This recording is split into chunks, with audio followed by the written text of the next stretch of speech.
So the topic or the chapter that we're in is the ultimate management. All right.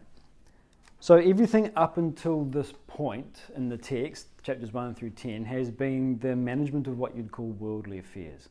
So the name of the text is, of course, governing business and relationships. So this is fundamentally what we're looking at. Business, obviously, in terms of running a business, but business is whatever your business happens to be. You know, if you're a stay-at-home parent, that's your business. If you're working in a non-profit, that's your business. If you're a high school student, your business is to study. That's your job.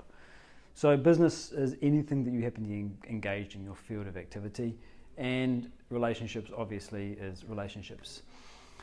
So this chapter discusses something a little different. It takes off from there. So you can't get to chapter 11 until you've read the previous 10 chapters. This is how books work. So in the same sort of way, you need to be able to have a fairly well-managed worldly life before you can get to what we're going to discuss as the ultimate in self-management, or what he describes in the text as self-mastery.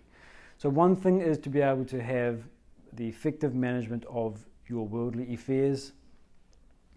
But he has this quote here from the text. He says, "A human has the competence to gain complete suzerainty over the world." Suzerainty means, anyone familiar with the phrase? The word's often associated with the idea of lordship over, say, land or property, that sort of idea. So he takes it here into a different context. He says that you become the suzerain of the entire world. So the entire world you can think of as your entire world, absolutely everything. But he says that idea of gaining mastery over the world is mastery over one's self. So how does he describe this further?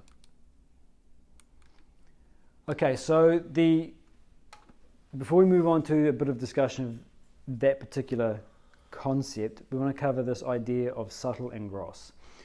So when we're talking about management, one of the things we're basically talking about is control. If you are managing your worldly affairs, it means you're in control of them. If you're managing your health, it means you're in control of it. If you're managing your family, you're in control of it to the extent that you can be reasonably. What we're saying is that the subtle controls the gross. It never happens the other way around. So the idea of subtlety is defined by two aspects: pervasiveness and control, which is what we already touched on. So pervasiveness simply means that where the gross exists, the subtle exists there and exists beyond it. So the context here is the human personality. So the physical body is the grossest aspect of the personality. The mind is subtler than the body. What that means is that it exists wherever the body does, and it exists where the body does not. So it's more pervasive. But the main idea that we want to touch on here is the idea of control. So when we talk about control, what it means is that when there is a change in the subtle, it necessarily flows on into the grosser levels of the personality. It necessarily affects the grosser. There is a direction of causation. The direction of causation is not in the opposite direction. The gross does not control the subtle. Yeah. So we describe then the human personality in terms of the subtle and gross. So the personality layers. So this is what we've been covering all the way through. The grossest aspect of the personality is the body. Subtler than the body is the mind. Subtler than the mind is the intellect.